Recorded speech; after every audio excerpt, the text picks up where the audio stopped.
제가 37살에 딸을 낳았잖아요. 그래서 가끔 내가 늦둥이를 37살에 낳아서 이런 말을 이제 한단 말이에요. 근데 목사님들이 모인 데서 제가 어느 날 또 그 말을 하는데 옆에서 3년 선배이신 목사님이 가만히 듣고 계시다가 김 목사 37살에 무슨 늦둥이야 그러는 거예요. 그래서 나는 46살에 딸을 또 낳았어 그러는 거예요.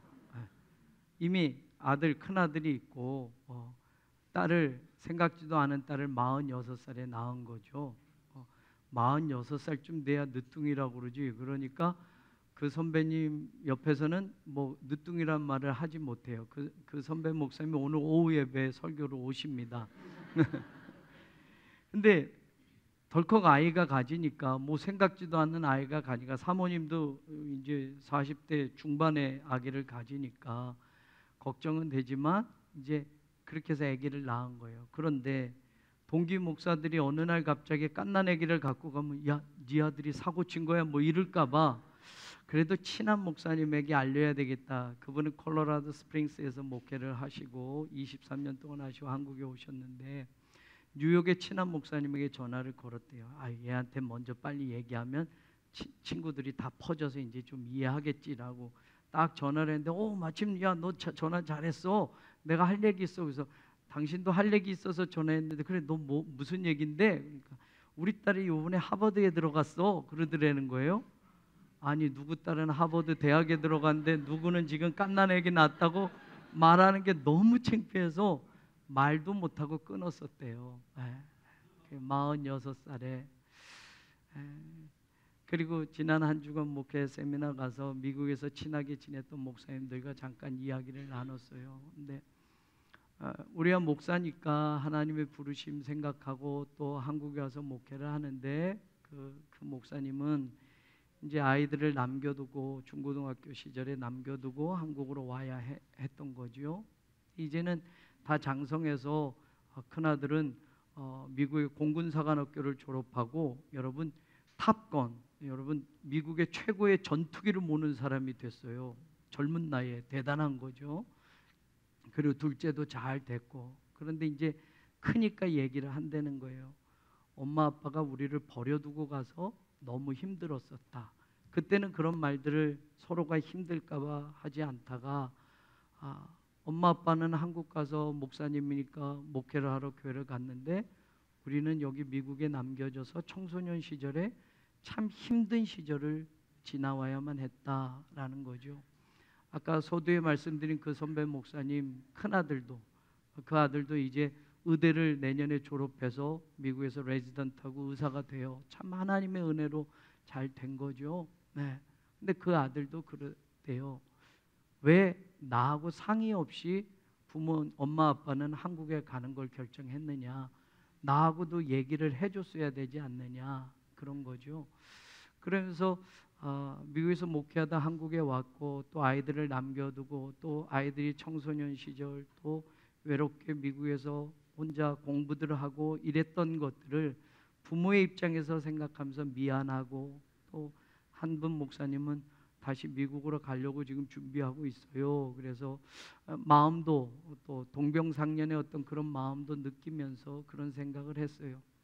또 어떤 때는 자녀들을 위해서 그렇게 애쓰면서 자녀들을 키웠는데 자녀들이 부모에게 섭섭한 말을 할 때 부모의 입장에서는 아이들은 그걸 기억을 못하죠. 부모는 정말 사랑을 다 쏟아서 그 아이들을 하나님의 말씀으로 또 기도하면서 또 정말 최선을 다해서 물질적으로는 풍요롭지 못해도 그렇게 키워왔는데 때로는 자신들이 힘든 거 자신들의 입장에서 부모님에게 원망을 하거나 불평을 할 때는 부모의 입장에서 섭섭한 마음이 들지요.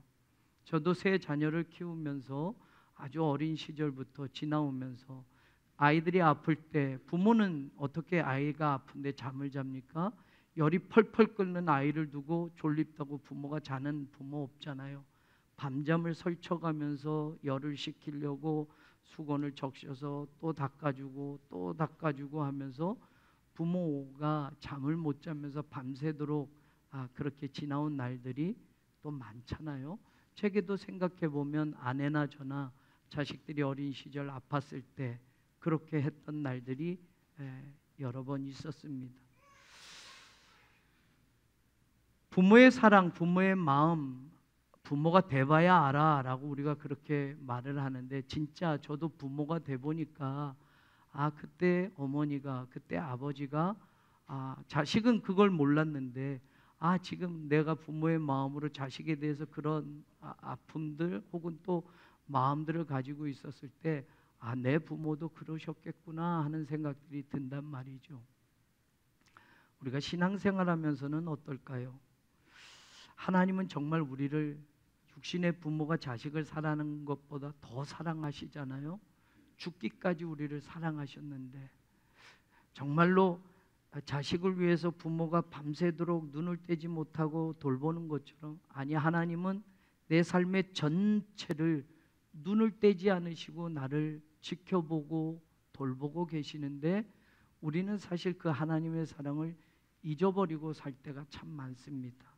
내 입장에서, 내 현실에서, 내 인생에서 갑작스럽게 찾아온 그런 어려움들을 보면, 하나님 왜 나에게 이런 시련을 줍니까? 하나님 왜 나만 이런 어려움을 겪게 합니까? 불평하기 쉽고 원망하기 쉬울 때가 있잖아요. 오늘 이스라엘 백성들이 애굽에서 나오게 된다라고 하는 거죠. 여러분, 애굽에서 정상적으로 산 게 아니에요. 바로의 노예로 살았던 거예요. 요셉 시대 때는 대접받았지만 그 이후에는 히브리 민족들은 노예 생활을 하면서 수백 년을 지나왔단 말이에요. 자력으로는 도저히 애굽의 종살이를 자신들이 끊어내고 자유의 몸이 될 수 없었던 거예요. 출애굽기 12장 36절에도 보면 하나님은 애굽 사람들로 하여금 이스라엘 백성에게 은혜를 입히게 하셔서 그들이 요구하는 대로 주게 하셨다. 나올 때 애굽 사람들이 금을 주고 은을 주고 폐물을 주면서 이스라엘 백성들을 나가게 해줬다라는 거예요. 하나님이 은혜를 입게 하셔서 애굽을 나올 때 도망치듯 나오거나 몰래 나오거나 막 급하게 뛰쳐나오면서 여러분 탈출하듯이 나온 게 아니라 대접받으면서 금과 은과 폐물을 오히려 받아가면서 나오게 하셨다라고 말하고 있어요. 출애굽기 14장 8절, 오늘 우리가 읽은 본문에 해당하는 14장에도 보면 하반절에 이스라엘 자손이 담대히 나갔다라고 말해요. 원어들을 보면 손을 들면서 나왔다. 여러분, 너무 기쁘면 손 들고 막 소리치면서 나오는 것처럼 애굽을 나올 때 이스라엘 자손들이 그렇게 나왔다고 성경은 말해요. 민수기 33장 3절에도 보면 이스라엘 자손이 애굽 모든 사람의 목전에서 큰 권능으로 나왔다라고 말해요. 하나님이 함께 하시니까 큰 권능의 힘을 입어서 애굽 사람들의 목전에서 자신감 있게 나왔다라고 말해요. 신명기 26장 8절에서는 여호와께서 강한 손과 편 팔과 큰 위엄과 이적과 기사를 우리를 애굽에서 인도하여 내셨다. 기적을 베푸시고 이적을 베푸시고 하나님의 강한 능력을 우리에게 베풀어 주셔서 애굽에서 우리가 나올 수 있었다라는 장면들이 성경의 곳곳에 나와요. 그런데 우리가 아는 대로 애굽을 나오자마자 이제 얼마 안 가서 홍해를 만나잖아요. 출애굽기 14장 10절 하반절에 보면 홍해를 만나고 애굽의 군대가 쫓아져 두려워 떱니다. 그리고서 하는 말이 모세에게 말합니다. 매장지가 애굽에 없어서 무덤 묻힐 데가 없어서 여기까지 우리를 끌고 와서 이 광야에서 우리를 죽게 하느냐라고 소리칩니다. 당신이 애굽에서 우리 보고 나가자고 할 때 우리가 내버려 두세요라고 말하지 않았느냐? 애굽 사람을 섬길 거라고 그때 말하지 않았느냐? 마지막에 보면 애굽 사람을 섬기는 것이 광야에서 죽는 것보다 낫겠다. 지금 그렇게 대접받고 그렇게 큰 기사와 능력으로 담대하게 애굽을 자신 있게 나왔는데 홍해 앞에서 그들은 차라리 애굽에서 죽는 게 나았는데, 애굽 사람들을 섬기는 종살이하면서 사는 게 나았는데 여기 와서 죽게 되었다라고 원망하는 겁니다. 자기들 힘을 가지고 애굽에서 나온 게 아니잖아요. 자기들이 노력해서 애굽에서 나온 게 아니잖아요. 자기들이 무언가 잘해서 나온 게 아니잖아요. 애굽을 이겨서 자기들의 힘으로 나온 게 아니잖아요. 자기들이 애굽의 종살이를 면한 것이 자기들이 능력이 있어서 그것을 끊어낸 게 아니잖아요. 애굽의 장자들이 죽어나갈 때, 애굽의 초태생들 처음 난 것들이 모두 죽어나갈 때 이스라엘에는 그 재앙이 한 집에도 임하지 않게 하신 하나님의 은혜가 있었지 않았습니까? 10가지 재앙이 애굽에 사는 사람들, 애굽 사람들에게 모두 임해서 폐허가 될 정도로 모두가 정말로 힘들게 경제적으로 파탄이 될 만큼 하나님의 애굽의 모든 것들을 다 쓰러뜨려 넘어뜨릴 때에 이스라엘 백성들의 집은 하나님이 건재하게 하셨잖아요. 전부가 그들의 노력이나 그들의 능력이 아니라 전적인 하나님의 은혜였는데 지금 홍해 앞에서는 애굽이 더 좋았다, 애굽의 종살이하는 게 더 나았다라고 불평하고 있습니다. 하나님이 은혜를 입히게 하셔서 나왔는데 하나님의 강한 손이 함께 하시고 기적이 함께 하셔서 담대하게 나오게 하셨는데 그 모든 은혜를 지금 잊어버리고 원망의 말을 하고 애굽에서 그냥 있었으면 좋았겠다라고 말하고 있는 겁니다. 이 원망의 말을 들으신 하나님이 모세에게 말씀합니다. 오늘 우리가 읽은 본문의 처음 15절부터 나오죠. 하나님 모세에게 말합니다. 어찌해서 부르짖느냐? 이스라엘 자손에게 명령하여 앞으로 나가게 하고 너는 지팡이를 들고 손을 바다 위로 내밀어서 그 바다를 갈라지게 해라. 그리고 이스라엘 자손이 바다 가운데로 마른 땅으로 행하게 될 거다라고 말합니다. 자, 이 2절 말씀 그대로 홍해를 건너지 않습니까? 이스라엘 백성들에게 홍해 걱정하지 말고 앞으로 가게 해라. 네가 지팡이 들고 홍해 바다를 향해서 뻗으면 홍해가 갈라질 거야. 그러면 이스라엘 백성들이 마른 땅처럼 거기를 건너가게 될 거야. 우리가 영화도 봐서 말입니다. 그렇게 보여요. 그런데 여러분, 저는 오늘 이 말씀을 다른 각도에서 여러분과 생각해 보고자 하는 겁니다. 하나님이 하시는 모습은 하나도 보이지 않아요. 이 2절로만 말한다면 처음부터 결론까지 모세가 한 것처럼 보인단 말이에요. 영화도 보면 모세가 딱 홍해 바다를 향해서 지팡이를 든 손을 쫙 펼치자 바다가 쫙 갈라지지 않습니까? 그리고 그 바다의 그 마른 땅을 이스라엘 백성들이 쫙 건넙니다. 그리고 또 모세가 손을 내밀자 바닷물이 탁 덮쳐서 모두 애국 군대가 죽습니다. 하나님이 그렇게 하시겠다고 하는데, 그렇게 하라고 하셨는데, 여러분 오늘 이 대목에서 저는 하나님이 일하시는 게 안 보이는데 지금 이 말씀 속에는 하나님이 일하시는 장면을 저와 여러분이 한번 보잔 말이에요. 홍해를 가른 것은 모세가 아니라 하나님이신데 겉으로 15절 16절만 보면 네가 지팡이를 들고 바다로 손을 내밀면 바다가 갈라질 것이고 그 바다의 낭길을 통해 이스라엘 자손이 건너가게 될 거야 라고 말하는데, 하나님은 그때 무슨 일을 하셨느냐라는 것, 하나님이 하신 일을 오늘 저는 여러분과 한번 생각해 보고자 합니다.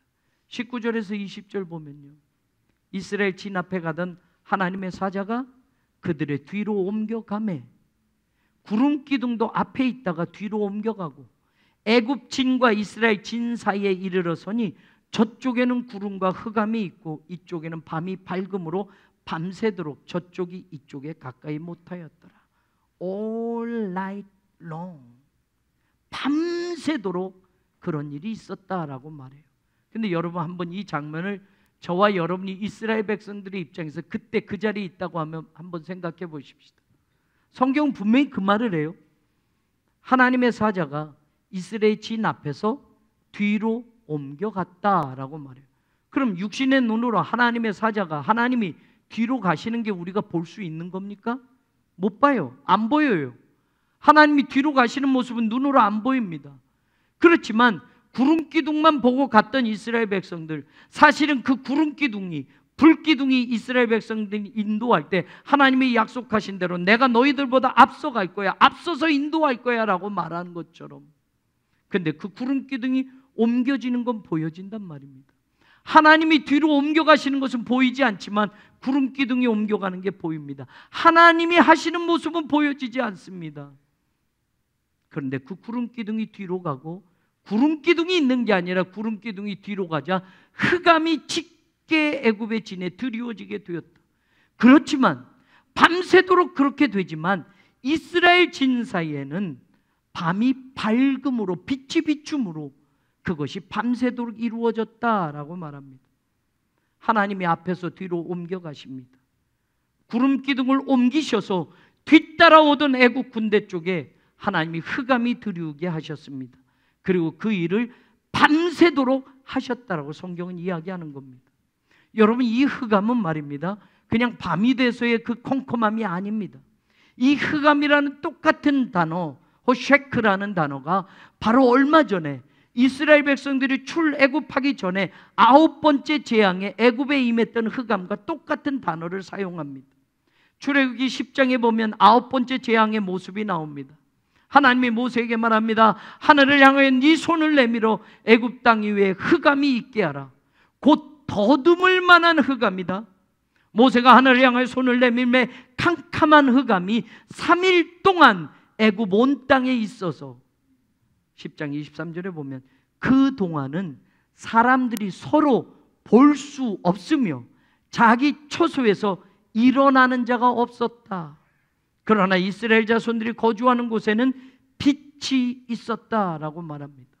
그때 내렸던 흑암이, 죽음의 흑암이, 사망의 흑암이 지금 똑같이 애굽 진영에 임하게 되었다라고 성경은 말합니다. 그 9번째 흑암의 재앙 뒤에 10번째 장자의 죽음의 재앙, 초태생의 죽음의 재앙이 애굽을 뒤덮습니다.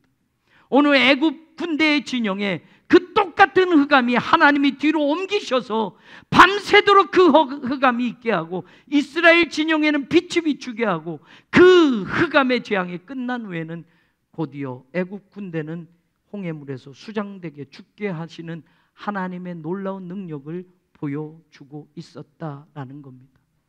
애굽의 죽음의 재앙을 하나님 지금도 보여주시고 더불어 이스라엘 백성에는 흑암이 아니라 어둠이 아니라 밤새도록 컴컴한 밤이 되었는데도 이스라엘 백성 진영에는 빛이 있게 하셨다라고 성경은 이야기합니다. 이게 하나님이 하신 일이다라는 거예요.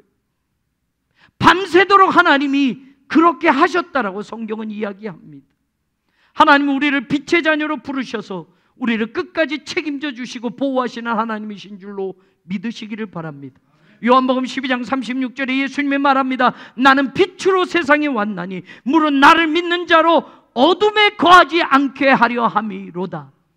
하나님은 이스라엘 백성들을 구원하시기 위하여 애굽 진영에는 죽음의 흑암이 드리워지게 하지만 하나님은 생명의 빛을 비추어 구원의 빛을 비추어 이스라엘을 구원하셨다라는 말입니다. 빛의 자녀에게 사망의 그늘이 뒤덮이지 않도록 하나님은 지금도 역사하시는 줄로 믿습니다. 인간의 눈으로는 볼 수 없을지 모르지만 하나님의 생명의 빛을 교회에 비춰주시는 줄로 믿습니다. 우리의 인생에 예수 그리스도의 십자가의 은혜로 구원받은 하나님의 자녀들에게 어둠이 아니라 사망의 그늘이 아니라 구원의 빛을, 생명의 빛을 지금도 비추고 계심을 믿으시기를 주의 이름으로 축원합니다. 참빛, 곧 세상에 생명을 주러 오신 그 빛이, 그 예수님이 오늘도 저와 여러분의 삶 속에 함께 하심을 믿습니다. 바로 홍해 바다 앞에서 불평하고 원망하는 그들 앞에서 하나님은 뒤로 옮기셔서 흑암을 애굽 진영에 있게 하시고 이스라엘 백성들에게는 밤이어도 밤새도록 빛이 머물게 하시면서 하나님이 함께 하심을 보여주었고 하나님이 일하심을 밤새도록 빛과 어둠을 나누셔서 하나님의 백성들을 구원하시는 역사를 보여주셨다라는 것을 오늘 우리가 이 출애굽기를 통해서 볼 수 있기를 주의 이름으로 축원합니다.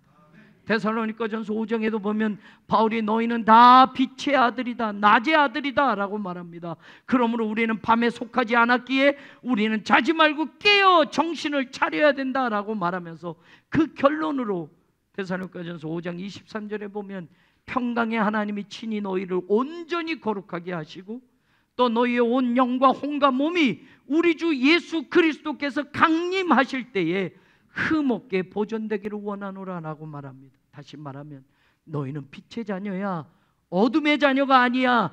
빛의 자녀들에게는 마지막 때 주님이 오시는 그날 구원의 빛이 비추게 하시고 온전케 하여 구원이 너희들에게 임하게 될 것이라고 약속하는 말씀이 똑같이 이루어지고 있다는 사실입니다. 밤새도록 저쪽이 이쪽에 가까이 못하였다는 그냥 되어진 것이 아니라 하나님이 뒤로 옮기셔서 밤새도록 어둠과 빛을 나누고 계셨기 때문에 그 일이 이루어졌다는 사실입니다. 더불어 21절에도 연결해서 보면 중요한 말씀이 나옵니다. 모세가 바다 위로 손을 내밀매 여호와께서 큰 동풍이 밤새도록 바닷물을 물러가게 하시니 물이 갈라져 바다가 마른 땅이 된지라. 여러분, 하나님이 아까 말씀하실 때 네가 바다 위로 지팡이를 든 손을 내밀면 바다가 갈라지게 될 것이고 이스라엘 백성들이 그것을 건너가게 될 거야 라고 말했는데, 실제로 그 일이 이루어질 때 보니 여러분, 바다가 갈라지게 한 건 모세가 지팡이를 들어 손을 내밀어서 갈라진 것이 아니라 누가 하셨다고요? 여호와께서. 주어가 여호와입니다. 모세가 아닙니다. 여호와께서 큰 동풍이 밤새도록 바닷물을 물러가게 하셨다. 다시 말하면 하나님이 밤새도록 일하셨다라는 말입니다. 하나님이 밤새도록 일하셔서, 하나님이 밤새도록 빛과 어둠을 나누셔서 하나님의 백성을 지키셨고 애국 군대가 들어오지 못하게 막으셨고 밤새도록 하나님이 동풍을 불어서 바닷물을 물러가게 하셔서 바다를 가르게 하셨다라는 말입니다. 하나님이 밤새도록 흑암을 애국 군대 진에 머무르게 하셨고 빛을 이스라엘 진영에 비추게 하셨고 동풍으로 밤새도록 바닷물을 물러가게 하시니, 하나님이 밤새도록 그렇게 일하시니, 저는 지난 주간 이 출애굽기 말씀을 묵상하면서 여러분, 밤새도록이라는 이 단어 하나가 제게 굉장한 은혜였습니다. 옛날에는 그게 보이지 않았는데 밤새도록이라는 이 단어가, 근데 이 밤새도록이라는 단어가 하나님에게 이어지는 단어라는 말이에요. 저도 학창시절에 밤새서 공부한 적이 있습니다. 네, 시험 때문에요. 네. 여러분들 밤새서 일해 보신 분도 있을 거예요. 돈 벌기 위해서. 여러분, 근데 하나님이 밤새도록 일하신다라는 걸 한번 생각해 보십시오. 하나님이 나를 위해서 말입니다, 밤새도록 일하고 계신다라는 것을 한번 상상해 보십시오. 눈으로는 보지 않았던 겁니다. 눈으로는 보이지 않았던 겁니다. 근데 성경은 말합니다, 하나님께서 밤새도록 그렇게 하셨다라는 말입니다. 이 단어 하나가 제겐 굉장한 은혜였습니다. 그리고 그 단어 하나를 가지고 이 출애굽기 본문 전체 앞뒤를 계속 묵상하면서 생각을 했습니다. 여러분이 오늘 말씀을 듣고 돌아가셔서 다 잊어버려도 좋습니다. 한 가지만, 밤새도록 여호와께서 일하셨다라는 것만 잊지 마시기를 바랍니다. 하나님이 밤새도록 일하셨으니, 그러니까 물이 갈라져 바다가 마른 땅이 되었고, 그리고 이스라엘 백성들은 그 땅을 마른 땅으로 건너가게 되었다라고 성경은 말하는 겁니다. 이 은혜가 이스라엘의 것이 될 수 있었던 것은 하나님이 밤새도록 일하셨기 때문입니다. 저와 여러분 누구도 유년 시절, 어린 시절, 영아 시절 밤새도록 우리들의 부모가 애태우며 돌보던 그 손길이 있었기에 오늘 장성한 저와 여러분이 이 자리에 있을 수 있는 겁니다. 장성하면 끝입니까? 부모는 말입니다, 장성한 자식들을 위해서도 애타는 마음, 어떤 때는 밤잠을 설치면서도 자식 염려, 자식 걱정하는 것이 부모 아닙니까? 하나님이 밤새도록 우리를 위해서 일하셨다. 하나님이 밤새도록 하나님의 백성들을 지키시기 위하여 일하셨다. 이것이 제가 오늘 출애굽기 이 홍해를 건너는 모습에서 제가 은혜 받은 말씀이고, 여러분도 그 은혜를 누릴 수 있기를 간절히 소망하는 말씀입니다. 물이 갈라져 바다가 마른 땅이 된 건 모세가 손을 들어 바다를 향해서 내밀자 바다가 갈라진 게 아니라 하나님이 밤새도록 일하셨기 때문에 그 은혜가 임하게 되었다라는 사실입니다. 오히려 밤새도록 모세와 이스라엘 백성들은 한 것이 없어요. 13절과 14절을 보세요. 모세가 백성에게 말합니다. 두려워하지 말고 가만히 서서 여호와께서 오늘 너희를 위하여 행하시는 구원을 보라. 그냥 아무것도 하지 말고 가만히 있어서 하나님이 너희를 위하여 일하시는, 행하시는 구원을 보라 라고 말합니다. 14절은요, 너희가 오늘 본 애굽 사람을 영원히 다시 보지 아니하리라. 여호와께서 너희를 위하여 싸우시리니 너희는 가만히 있을지니라. 조용히 해라 라는 말입니다. 히브리어 원어는, 여러분, 밤새도록 하나님은 빛과 어둠을 나누셔서 뒤로 옮겨가셔서 애굽 진영의 흑암이 두려우게 하고 이스라엘 진영의 구원의 빛이 비추게 하시고, 밤새도록 동풍을 불어서 바닷물이 물러가게 하시고 갈라지게 하셨는데, 너희는 그냥 가만히 서서 하나님이 일하시는 것만 봐라. 하나님이 너희를 위하여 싸우시는 것을 조용히 보기만 해라. 말하지 말고 보기만 해라 라고 말합니다. 그런데 우리는 두려워하지 않습니까?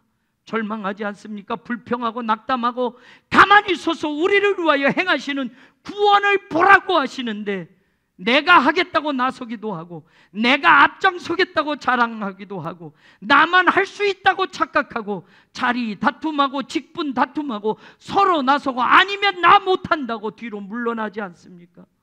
그냥 가만히 있어서 보기만 하라고 하시는데도 어떤 때는 우리가 너무 지나치게 설쳐서 하나님의 일을 방해하거나 그르칠 때가 많지 않습니까?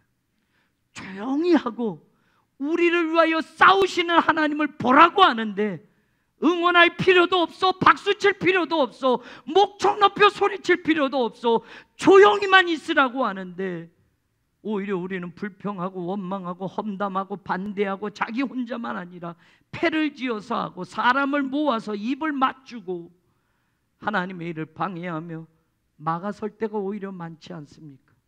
그냥이 조용히만 하고 있어라. 내가 너희를 위하여 싸우리니 조용히만 해줘라 라고 말하는데, 불평과 원망의 소리를 내세우는 이스라엘 백성들처럼 우리도 그렇게 살아오지는 않았습니까? 밤새도록 일하시고 밤새도록 싸우시고 밤새도록 우리를 구원하시기 위하여 어둠과 빛을 가르고 동풍을 불게 하시고 바다를 가르셔서 길을 내시는 하나님이 이스라엘의 하나님만이 아니라 오늘도 살아계셔서 그렇게 역사하시는 저와 여러분의 하나님이심을 믿음으로 고백할 수 있기를 주의 이름으로 축원합니다. 하나님이 밤새도록 일을 하셨으니 22절에 이스라엘 자손이 바다 가운데를 육지로 걸어갔다라고 말합니다. 24절에 이어져 나오는 첫 번째 단어가 뭡니까? 새벽에. 밤새도록 일하셨던 하나님은 또 새벽에도 일하고 계십니다. 여호와께서 불과 구름 기둥 가운데 애국 군대를 보시고 애국 군대를 어지럽게 하셨고, 25절에 병거 바퀴를 벗겨서 달리기가 어렵게 하셨다라고 나옵니다. 새벽에 밤새도록 일하고 새벽까지 하나님의 일하심은 지금 멈추지 않고 있습니다. 애국 군대를 또 어지럽히고 그들의 병거 바퀴를 벗겨서 이스라엘 백성들이 홍해를 건너는 것을 추격하지 못하도록 하나님이 또 일을 하고 계셨습니다. 중요한 말씀이 다시 한번 새겨둘 것이 있습니다. 21절에 물이 갈라져서 바다가 마른 땅이 된지라 라고 말합니다. 우리는요, 자연적인 현상으로 바람이 불어서 바닷물이 갈라지고 바람이 부니까 바다의 밑에 있는 그 땅이, 축축하던 그 땅이 마른 땅이 저절로 된 것처럼 생각하는데, 된지라 라고 하는 이 히브리어 단어 야셈은 만들다 라는 겁니다. 하나님이 그렇게 만들었다라는 거지, 그냥 바람이 저절로 불어서 드라이처럼 돼서 저절로 말라졌다가 아니라 하나님이 마른 땅을 만들었다라는 뜻입니다. 와야셈, 그리고 그가 만들었다. 에트, 무엇을, 하얌, 바다들을, 레하라바, 마른 땅으로 라는 말입니다. 하나님께서 바다를 마른 땅으로 만드셨다라는 말이 오늘 본문에 우리가 다시 한번 생각해 봐야 해요. 이게 왜 중요한가? 홍해가 갈라졌습니다. 물이 빠지면 이 바다 밑은 축축할 수밖에 없습니다. 질퍽한 땅이 될 수밖에 없습니다. 그러니 이스라엘 백성 200만 명이 건널 때, 가축 때도 건너는데 발이 푹푹 빠질 수밖에 없습니다. 그러니 하나님이 그 땅을 마른 땅으로 만들어 놓으셨습니다. 그런데 문제는 이스라엘에게만 이 마른 땅에 해당되는 것이 아니라는 말입니다. 전차를 가지고 추격할 애국 군대에게도 마른 땅은 똑같은 조건이 되었습니다. 그렇다면 전차의 속도가 빠르니 200만 명이 횡대로 가는 게 아니라 종대로 가니 200만 명이 건너는데 시간이 걸립니다. 전차가 빠르게 달려가면 후미에 아직 다 건너지 못한 남겨진 이스라엘 자손들을 애국 군대가 칠 수도 있습니다. 이스라엘 자손들이 다 건널 즈음에 애굽의 전차가 전부는 아니라도 먼저 출발한 전차가 그 마른 땅을 달려가면, 홍해를 건너가면 마른 땅의 조건은 걸어가는 것보다 전차에게 더 유리해집니다. 지체된 시간을 마른 땅을 달려가는 전차가 속도로 그 지체된 시간을 따라잡을 수 있게 되는 겁니다. 그러니까 하나님은 한 가지 일을 더 하셔야 하는 겁니다. 마른 땅을 건너는 이스라엘 백성들, 그리고 곧이어 그 뒤를 추격하는 애굽의 군대를 그냥 두었다가는 전차가 훨씬 빠르니 흠이라도 치면 이스라엘 백성 한 명이라도 다칠까? 하나님은 전차의 병거 바퀴를 벗겨버렸다라고 성경은 말하는 겁니다. 추격 자체를 어렵게 만드셨습니다. 물에 수장시키려면 또 모든 전차가 홍해 안으로 들어와야 하고, 모두가 들어온 상태에서 전차의 바퀴를 빠져버리게 만드시니 그들은 후퇴도 못하고 앞으로도 갈 수 없을 만큼 진퇴양난이 되었던 겁니다. 모든 전차의 바퀴를 벗기셔서 달릴 수 없게 만드신 분도 하나님이십니다. 밤새도록 일하시고 새벽에도 그 일을 멈추지 않고 일하시며 하나님의 백성들을 지키고 보호하심을 끝까지 하고 계시는 하나님의 모습을 우리는 들여다볼 수 있다는 말입니다. 25절에 보면 이스라엘 앞에서 우리가 도망하자라고 하는 말이 나옵니다. 27절에 보면 애굽 사람들이 물을 거슬러 도망하니 라고 말합니다. 여러분, 도망하려면 다시 또 나가야 되고 바퀴가 빠졌으면 걸어서라도 뛰쳐나가야 되는데 성경이 뭐라고 말합니까? 27절 하반절에 보면 이게 정말 기가 막힌 말입니다. 여호와께서 애굽 사람들을 바다 가운데 엎으시니라고 말해요. 근데 이 엎으다라는 단어가 나르라는 단어인데 정확히 번역하면 흔들어서 던지다, 흔들어서 떨어뜨리다라는 동사예요. 이사야서 33장에는 나뭇잎을 흔들어 떨어뜨리다라고 이렇게 해석이 되어져 있어요. 근데 바닷 가운데 엎으셨다는 말은 우리가 그냥 바닷물이 다 덮쳐서 그냥 애굽 사람들이 죽은 것 같이 생각하지만, 그들이 거꾸로 도망가자, 탈출하자라고 할 때 하나님의 애굽 사람들을 바다로 던져버리셨다라고 성경이 말하는 겁니다. 이것도 하나님의 역사입니다. 그냥 물이 덮쳐서 죽은 게 아니라 하나님이 바다 가운데 그들을 던져버리셨다. 그 다음에 물이 덮쳐서 죽게 됩니다. 실제로 출애굽기 15장 1절에 모세가 이 홍해를 건너고 나서 노래를 지를 때 이런 말을 합니다. 내가 여호와를 찬송하리니 그는 높고 영화로우시며 말과 그 탄자를 바다에 던지셨다라고 말합니다. 이 던지다라는 이 동사가 같은 의미의 동사, 똑같은 단어는 아니지만 여러분 엎으시다라고 번역한 던져버리다, 떨어뜨리다라는 의미의 똑같은 그런 의미를 가진 동사입니다. 그리고 7절에서 보면 주께서 주의 큰 위엄으로 주를 거스르는 자를 엎으셨다, 바닷물이 덮치게 하셨다라는 말입니다. 그러니 우리는 이 사건을 더 정확하게 보면 바퀴가 빠져서 물이 덮쳐서 그냥 수장된 게 아니라 그래도 살아나오려고 거꾸로 나오고 뒤집어 나오고 도망하려고 하는 애국 군대를 하나님이 바다로 떨어뜨려 버리셨다. 그리고 바닷물이 수장해서 덮어서 모두가 물에 몰살되게 하셨다라는 말입니다. 하나님은 밤새도록 일하셨습니다. 동토는 새벽에도 일하셨습니다. 전차 바퀴를 또 벗기시면서도 일하셨습니다. 끝까지 세심하게 하나님의 백성들이 완전하게 구원의 그 길을 건널 때까지 하나님은 계속 일하셨다라는 것을 성경은 우리에게 가르쳐주고 있습니다. 그래서 28절 바로의 군대를 다 덮으니 하나도 남지 아니하였더라. 그와 상반되게 30절은 그날에 여호와께서 이같이 이스라엘을 애굽 사람의 손에서 구원하셨다라고 말합니다. 애굽 사람의 손에서. 지금 이스라엘 백성들의 상황은 애굽 사람들이 그 손에서 움켜쥐기만 하면 다시 이스라엘 백성은 고통의 순간으로 지나갈 수 있지만 바로 그 손에서 하나님이 완전하게 구원해 내셨고 그들을 쫓아오던 애국 군대는 하나도 남기지 않고 죽여버렸다고 성경은 이야기하는 겁니다. 하나님의 역사, 하나님의 일하심을 오늘 이 아침에 같이 보기를 주의 이름으로 축원합니다. 마지막 오늘 성경 말씀이 뭐라고 말하는가요? 이스라엘의 여호와께서 애굽 사람에게 행하신 그 큰 능력을 보았으므로 백성이 여호와를 경외하면서 여호와와 그의 종 모세를 믿었더라. 근데 여러분, 이 믿음이 얼마나 가는 믿음입니까? 저와 여러분이 예수 그리스도의 십자가의 은혜로 구원받았음을 믿고 사는데 살면서 우리가 갖는 그 믿음 있잖아요. 하나님이 함께 하실 거라는 믿음, 하나님이 도우실 거라는 믿음, 우리의 인생이 힘들고 어려워도 하나님이 반드시 나와 함께 하시고 나를 도우실 거라는 그 믿음이 언제까지 유효합니까? 그 믿음이 언제나 충만합니까? 하나님의 은혜에 대한 생각이 언제나 충만히 채워져 있습니까?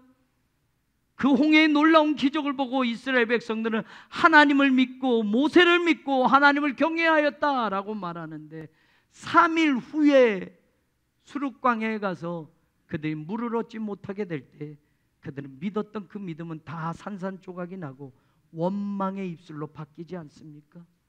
마라에서 물을 만났지만 쓴물을 먹으면서 불평과 원망을 내뱉지 않습니까? 하나님 모세를 통해서 나뭇가지를 던져서 단물로 만들게 하시면서 그때 하나님이 이런 말씀합니다. 너희가 너희 하나님 나 여호와의 말을 들어서 순종하고 내가 보기에 의를 행하고 내 계명에 귀를 기울이고 내 모든 규례를 지키면 내가 애굽 사람에게 내린 모든 질병 중 하나도 너희에게 내리지 아니하리니 나는 너희를 치료하는 여호와다라고 말하지 않습니까? 나를 끝까지 믿어라. 내가 너희를 고칠 거야, 치료해 줄 거야, 너희를 지켜줄 거야 라고 말하지 않습니까? 3일 전에 홍해의 기적을 보고 하나님을 믿고 경외했던 그들, 모세를 믿었던 그들이 3일 만에 물이 없자 불평하고 원망의 입술로 바뀌어지지 않습니까? 그때 하나님이 말합니다. 믿어라. 내 말을 좀 순종해라. 그러면 내가 너희를 치료하는 여호와가 되어 끝까지 책임져 줄 거야 라고 말하지 않습니까? 성경 보면 출애굽 후에 한 달 후에, 꼭 한 달 후에 그들이 신광야에 이르게 될 때 또다시 모세와 아론을 원망합니다. 왜냐? 애굽에서는 종살이에도 고깃가마 곁에 있었고 떡을 배불리 먹었다라고 원망합니다. 광야에선 아무것도 먹지 못하니 오히려 종살이하던 애굽 시절이 더 좋았어 라고 말합니다. 그때 출애굽기 16장 8절에도 모세가 이렇게 말해요.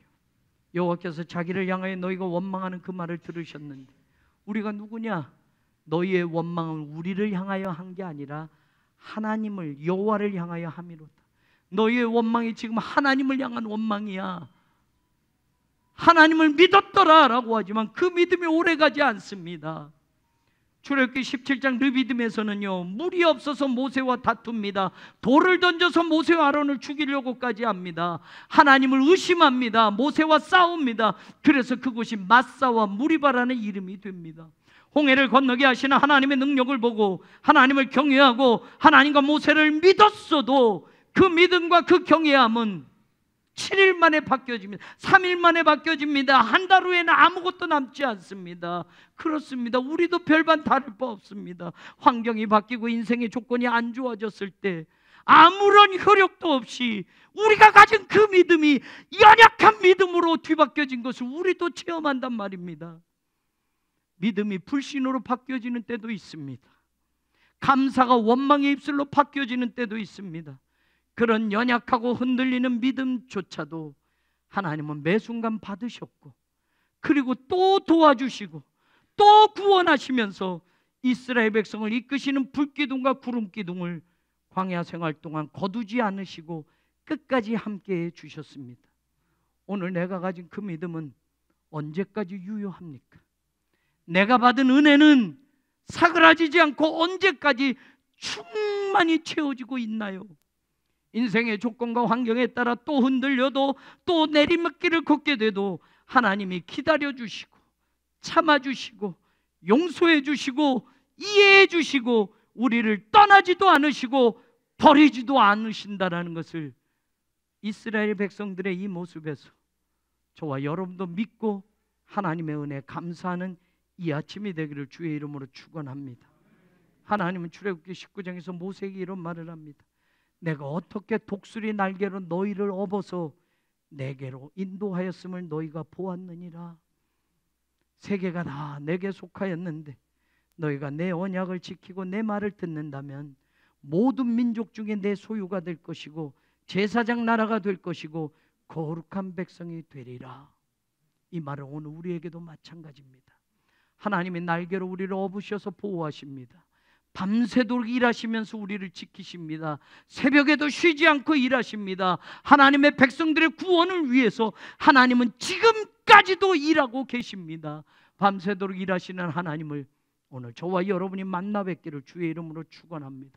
독수리 날개로 업어 인도하였고 그럼에도 감사와 기쁨보다 불평과 원망이 떠나지 않았던 이스라엘 백성들의 모습을 보면서 또 밤새도록 일하시고 새벽 동토하는 그 순간까지도 쉬지 않고 우리를 위하여 싸우시고 우리를 구원하시면서 너희는 그냥 가만히만 있어도 된다, 보기만 해라, 조용히만 하고 너희를 위하여 싸우시는 나를 보기만 해라, 그렇게 아껴주시는 하나님의 모습을 보면서 오늘 우리는 우리의 신앙과 믿음의 수준을 하나님의 거룩한 백성으로까지 업그레이드 해나가는 하나님의 자녀들이 되기를 주의 이름으로 간절히 축원합니다. 밤새도록 일하시는 그 하나님이 오늘도 역사하셔서 우리 삶의 기적이 현실이 되게 하는 그 믿음의 자리를 저와 여러분 모두가 체험하기를 다시 한번 우리 주님 예수 그리스도의 이름으로 축원합니다.